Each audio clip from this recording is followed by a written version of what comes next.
Okay, let's start officially our today's lecture. Today we will cover the market forces of supply.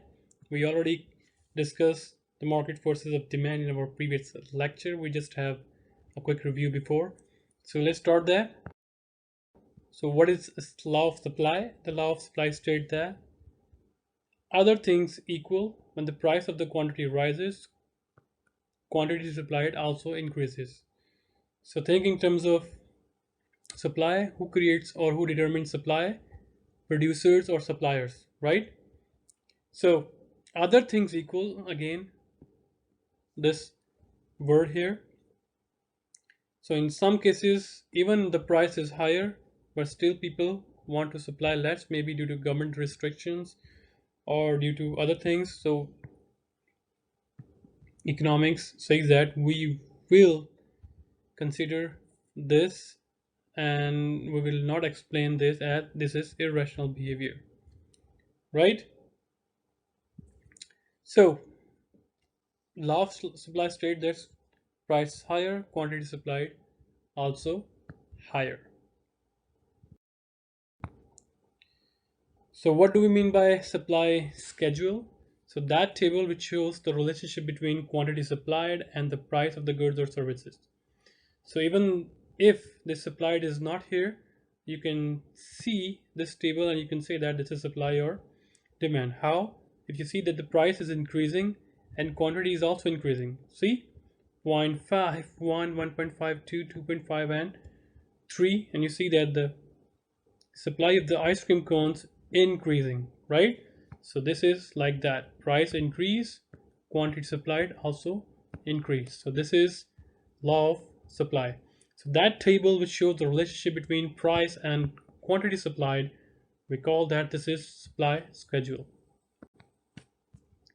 So what is supply curve? So the graphical interpretation or graphical relationship between the price and the quantity supplied. So here it is. When the price is 1, quantity supplied is 1. When the price is 1.5, quantity is supplied 2. So similarly, when the price is 3, quantity supplied 5. So you just draw the curve here, right?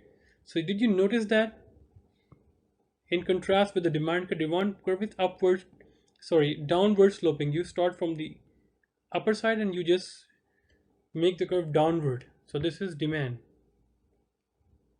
While the supply curve is upward sloping, right? Upward sloping. So it means price and quantity demanded has a quantity supplied has a positive relationship. If price increase, quantity supplied also increases. So here is the class activity 1. Just pause the video and try to make this graph. Okay, I hope your graph looks like this. And did you notice that it is, you start making the curve from upwards, like upwards, right? So supply curve is upward sloping, and you can also see this kind of behavior here. Price increase, quantity also increase. Okay, similarly, we talk about the movement and shift in the demand curve. So here we will talk about shift and movement in supply curve. So if the change in quantity supplied caused by just price, then we call that this is movement. There is no need to make a new curve. We call this movement along the curve in supply. So here, what do we mean by movement?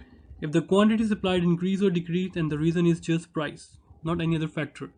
So we call that movement along the curve. If the price changes from 1 to 3, our quantity supplied increases from 1 to 5. We call that this is movement along the curve. We don't have to make a new curve. We are from A and now we move to S. Right? And shift, likewise in demand curve, If the quantity demanded increase or decrease and the reason is not price, we see that we call that shift. Similarly, in supply curve, when the quantity supplied increase or decrease and the reason is other than price, not price, we say that this is shift. So shift in supply curve. So this is supply curve.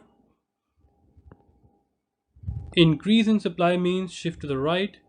Decrease in supply means shift to the left. The same rule apply also in demand, that shift in the right mean increase in demand, shift to the left mean decrease in demand, right? Okay, so what factors or what variables causes shift in supply curve? So there are four factors: input prices, technology, expectations, number of sellers. So we see one by one. So input prices. So input prices, producing ice cream requires sugar, machine building, labor, etc. So when the price of one or more of these inputs rises, supply curve shift as producing ice cream is less profitable. So the crux is that the input prices are raw material prices.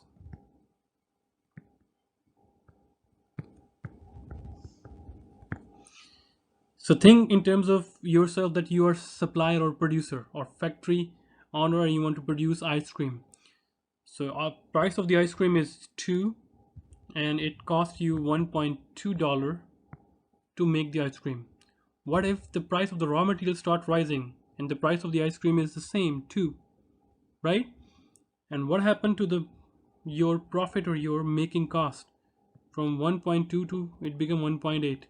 So it is less profitable for you to make the ice cream, right? So when raw material prices rises, your willingness and ability to produce goods decreases. And we say that the supply curve, the supply of that product decreases with the increase in input prices. So we can say that, let me just remove that. So we can say that supply of the goods is negatively related to input prices to make that good, right? So if the price of sugar or cream in ice cream rises, the suppliers will produce less of the ice creams. The second one is technology.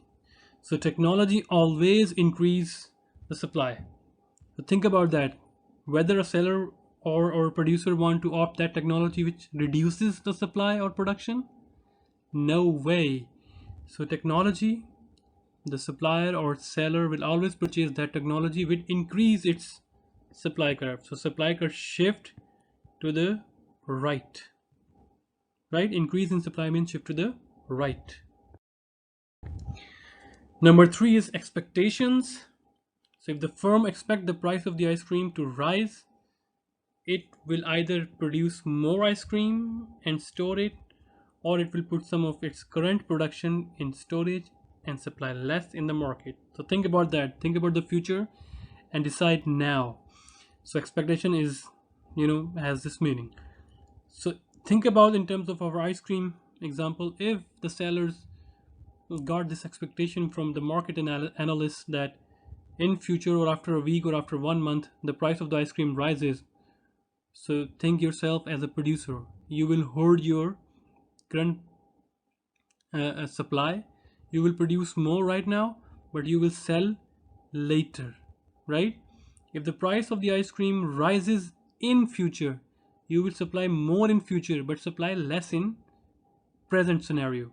So if the price of the ice cream rises in future, you will supply less right now. If the price of the ice cream decreases in future, then you supply right now more than future, right? This is how expectation works. And the fourth one, the last one, is number of suppliers. Of course, when there are 2 or more suppliers coming to the market, the supply increases. So it always shift to the right. Sorry, this is our supply curve. Shift to the right, number of suppliers.